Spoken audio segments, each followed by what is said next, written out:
Welcome to Cozy Coven Chats with Jenny C. Bell, where we explore the journey of the witch.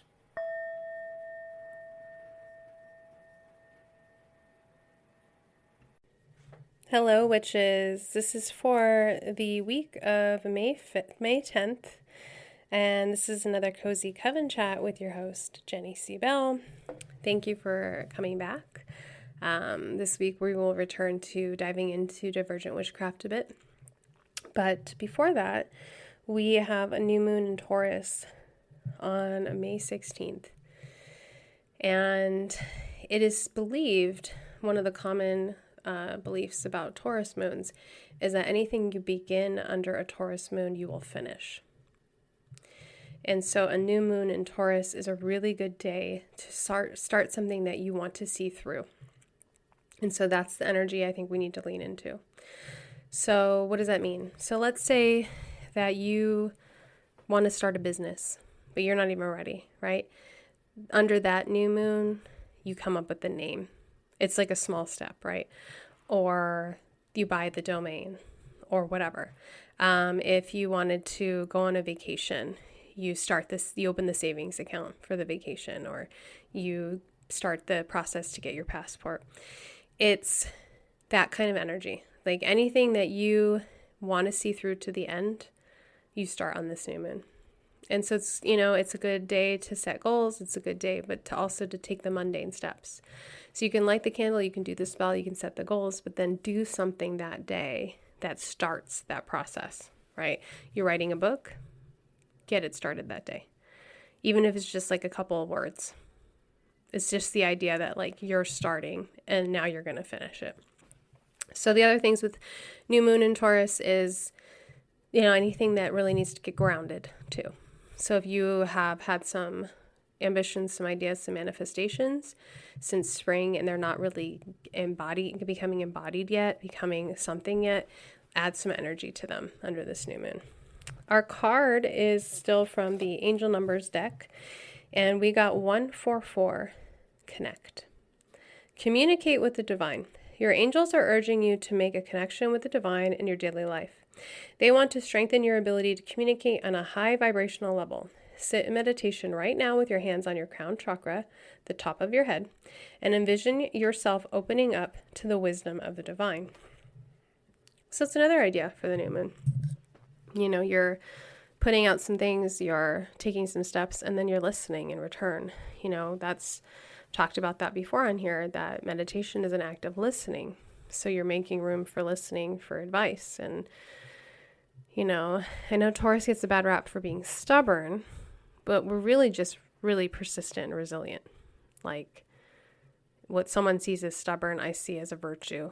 Like I don't give up. I wouldn't be an author if I gave up the first 100 times I was rejected. Like I wouldn't be. And that's how it is to pursue a creative career. That's how it is to pursue a lot of things. So think about that.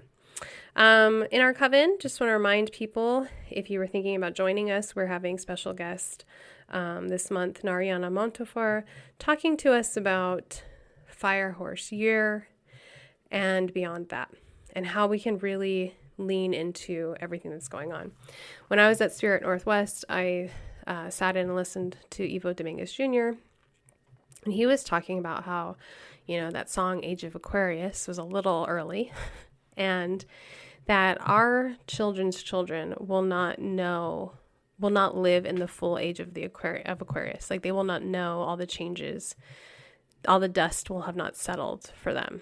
So we're just really beginning this transition. And so if you incarnated at this time, you're in for transition time, right? It's a lot of change, and we're watching it, like AI and this and that.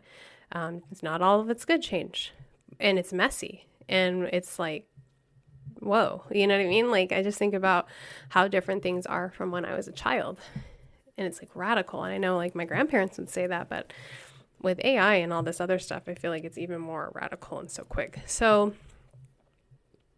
that's what she's going to talk about. She's talking about this change and embracing it. And anytime I talk to her, I walk away with some new information where I'm like, oh, that's so wise, because she really knows astrology, and it's hard. It's hard to really know astrology.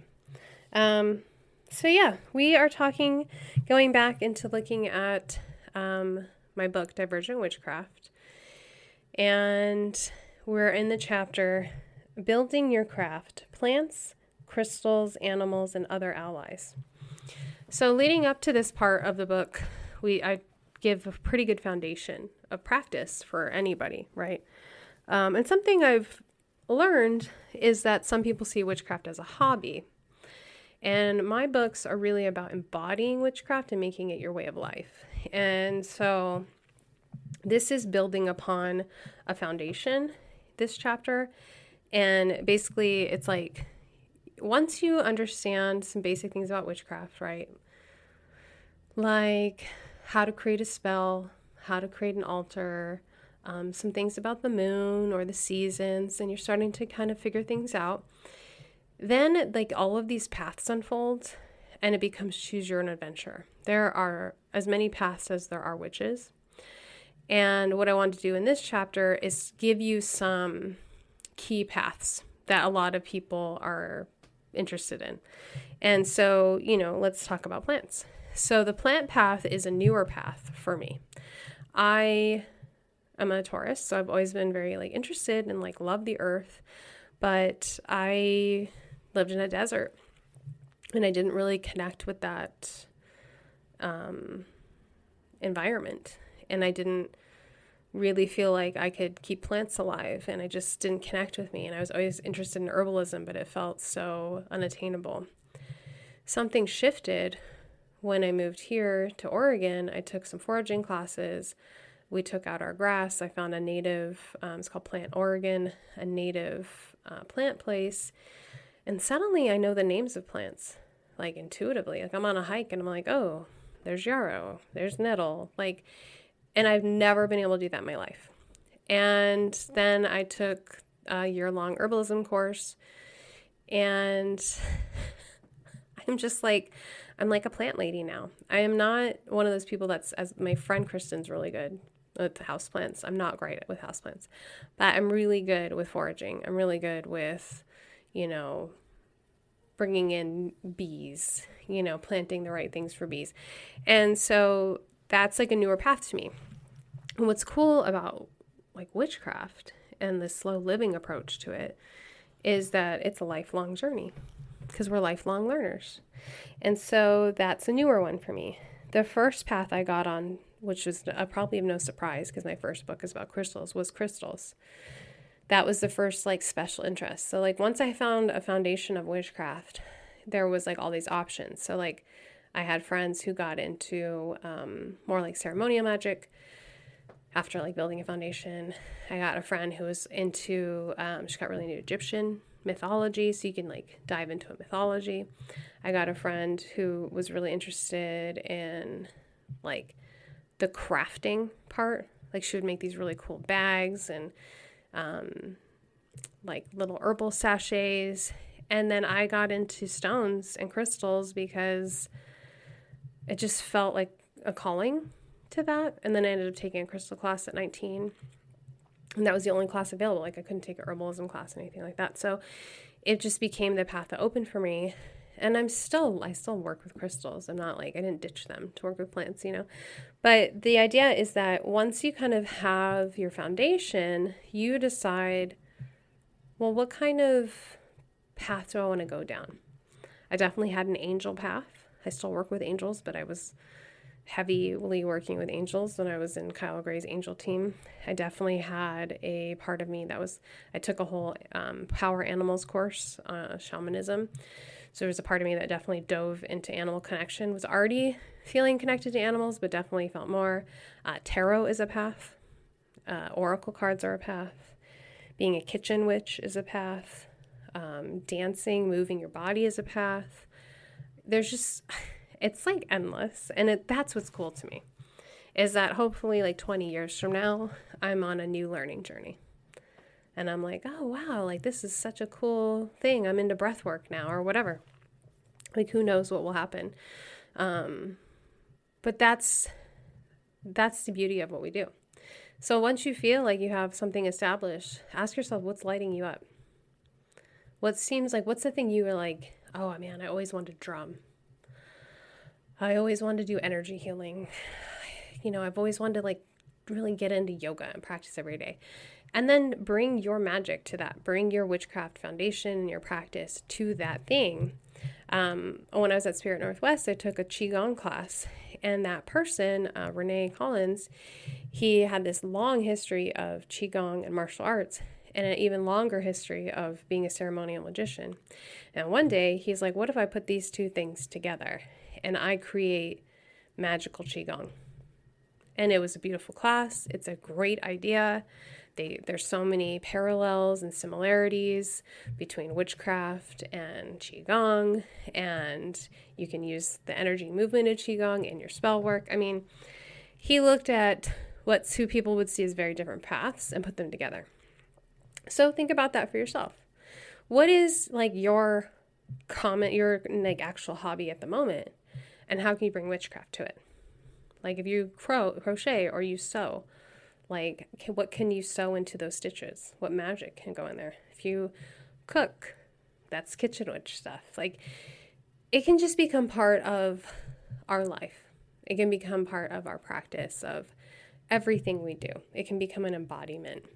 And when it becomes an embodiment and magic is throughout our life, it just enriches us. Like we really start to shift. We really start to feel healthier and happier, and like everything goes together. And so really that's what this chapter is about. It gives some examples of, different paths, and by no means are we limited to that, right? That's kind of what I love. And so I think like something just to, move forward when you meet other pagans and witchy people is you can't assume that they know the same thing as you or that they're doing the same thing as you. And that's actually kind of really cool, because then you can ask questions and be like, okay, so this is how I call in protection. What do you do? This is how I dress a candle. Do you do that? If so, how do you do that? And I think that we only grow. We only evolve and grow from that. And so, yeah, I want you to think about what's your next adventure. Like if you ever read those Choose Your Own Adventure books as a kid, that's really what witchcraft is. It's like once you get into the introduction of it, once you get past that, then now we choose our own adventure. And then we keep choosing until we move on, right? Until we pass from this world. And it might be something where you're like, I don't think this can be connected to witchcraft, but you'd be surprised. You'd be really surprised. So that's the goal for this week, is choosing your own adventure. And I love that because our card, going back to our card, was 144, and it's connect. And angels are urging you to sit in meditation and envision yourself opening to wisdom. So last week I forgot our journal questions because I was just like so into Spirit Northwest. So sorry about that. So this week's journal questions: new moon in Taurus. What do you want to begin now? And why? 144, connect, right? What is it that is coming through for you right now? What are you envisioning? What vision is coming through? And then talking about building our own practice, what's your next adventure? What's the next path? What do you want to learn next, and why? As always, I hope this energy finds you well, and I hope you have a wonderful week. Blessed be. As always, thank you for listening. Please subscribe and share with a friend. And be on the lookout for my books, Spirit Crystals, Discover Your Crystal Guide for Healing and Empowerment, and Divergent Witchcraft, an inclusive approach to making magic. And if you want to connect with me more, go to jennycbell.com, JennyCbell.com, to learn about our coven, to learn how to follow me on Substack, and also how to get a reading from me. Blessed be witches.